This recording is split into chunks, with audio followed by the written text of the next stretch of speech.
అదేవిధంగా ఏ విధమైనటువంటి దురభ్యాసాలని మనం చేసుకోకూడదు.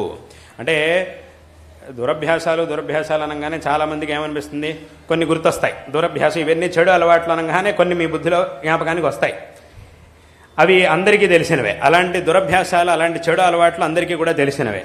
కానీ ఇటీవల నేను చెప్పేటటువంటి దురభ్యాసాల్లో ఇంకా కొన్ని ఉన్నాయి. ఏమిటంటే అది బహుశా దీని యొక్క అవసరం ఇదివరకు ఉండేది కాదు, కానీ ఇప్పుడు ఆ దురభ్యాసాల్లో దీన్ని కూడా చేర్చాలి. ఏమిటి అని అంటే ఊరికే ఎప్పుడు ఫోన్లు చూస్తూ, మొబైల్ చూస్తూ కూర్చోవడం, అనవసరమైనటువంటి విషయాలన్నింటినీ దాంట్లో చూస్తూ ఉండడం.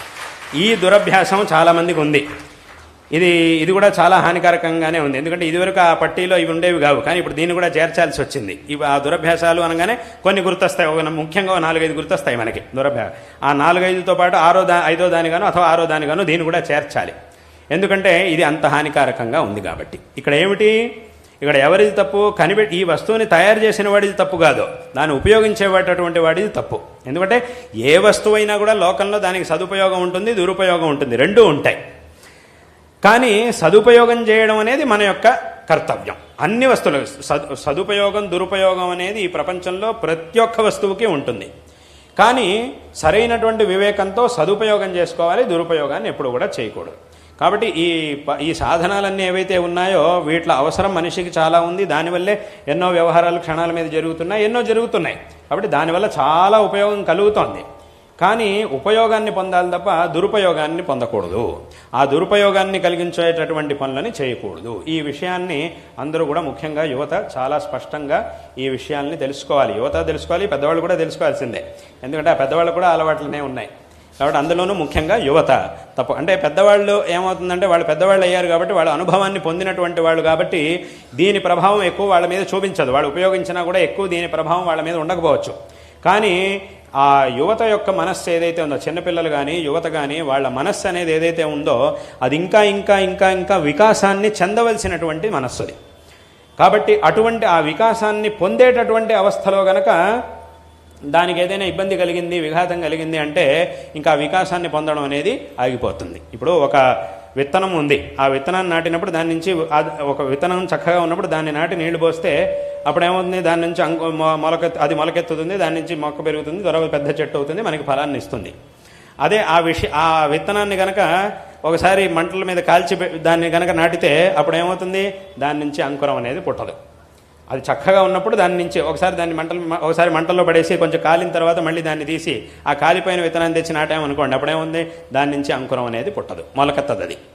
ఎందుకంటే అది కాలిపోయింది, అక్కడికి అయిపోయింది దాని పరిస్థితి.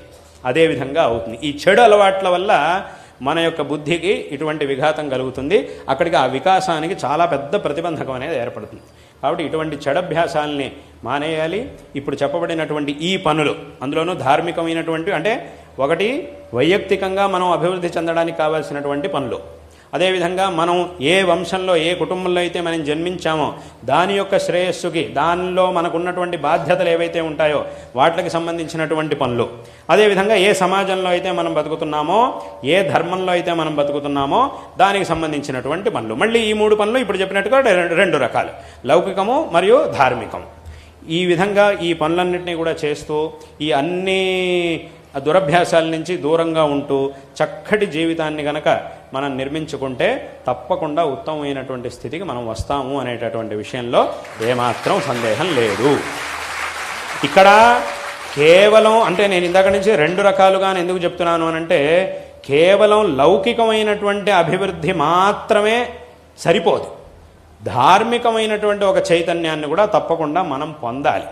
లౌకికంగా ఏదో విద్యాభ్యాసం చేశాము, చాలా పెద్ద చదువులు చదివాము, ఎక్కడెక్కడికి వెళ్ళి చదువుకొని వచ్చామంటే సరిపోదు. అది చాలా అవసరం, అందులో సందేహం లేదు. కానీ ఇటువంటి ధార్మికమైనటువంటి ఆ మార్గదర్శనాన్ని కూడా తప్పకుండా మనం పొందినప్పుడు మాత్రమే పరిపూర్ణంగా మన మీద మనం నిగ్రహాన్ని సాధించగలుగుతాం, ఉత్తమమైనటువంటి స్థితికి మనం రాగలుగుతాం. కాబట్టి ఈ విషయాన్ని అందరూ కూడా తప్పకుండా తెలుసుకోవాలి.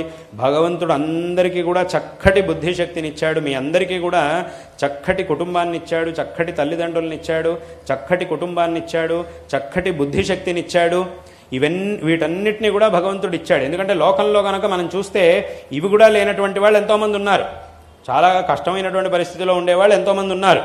కాబట్టి అలా పోలిస్తే కనుక మనందరికీ కూడా మీ అందరికీ కూడా చాలా మంచి ఒక వాతావరణాన్ని భగవంతుడు ప్రసాదించాడు.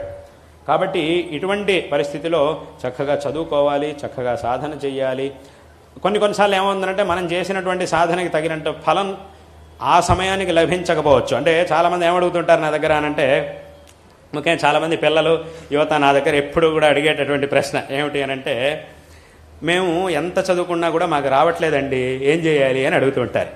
ఎంత చదువుకున్నా కూడా రావట్లేదు అని అడుగుతుంటారు. అప్పుడు నేను వాళ్ళకి చెప్పే సమాధానం ఏమిటంటే, ఎంత చదువుకున్నా రావట్లేదు అని అంటే అప్పుడు ఏం చేయాలి అంటే వచ్చేంత వరకు చదువుకోవాలి. అదే దీనికి సమాధానం. ఎంత చదువుకున్నా రావట్లేదు ఏం చేయాలి అని అంటే అప్పుడు ఏం చేయాలి, వచ్చేంత వరకు చదవాలి అనేది దీనికి సమాధానం. అంతకంటే ఇంకా సమాధానం చెప్పలేము.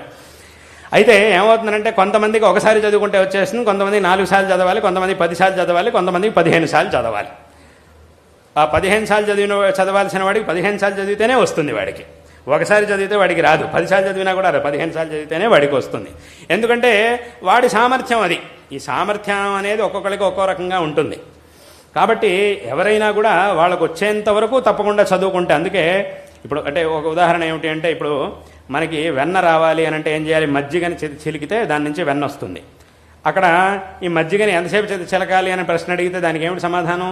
ఒకసారైనా, 2 సార్లైనా, 3 సార్లైనా, 4 సార్లైనా ఏం చెప్పాలి సమాధానం? వెన్న వచ్చేంత వరకు చిలుగుతూనే ఉండాలి. అదే దాని సమాధానం. అంతకంటే ఇక్కడ ఇంకో సమాధానం చెప్పడమే కుదరదు. అది వచ్చేంత వరకు చేయాల్సిందే ఆ పనిని. అదేవిధంగా ఈ చదువు అనేది ఏదైతే ఉందో అది కూడా అంతే, వచ్చేంత వరకు చదువుకోవాలి. అలాగని ఎన్నిసార్లు 100 సార్లు చదివినా కూడా రాదు అనేంత మందబుద్ధులు ఎవరు లేరు కదా ఇక్కడ.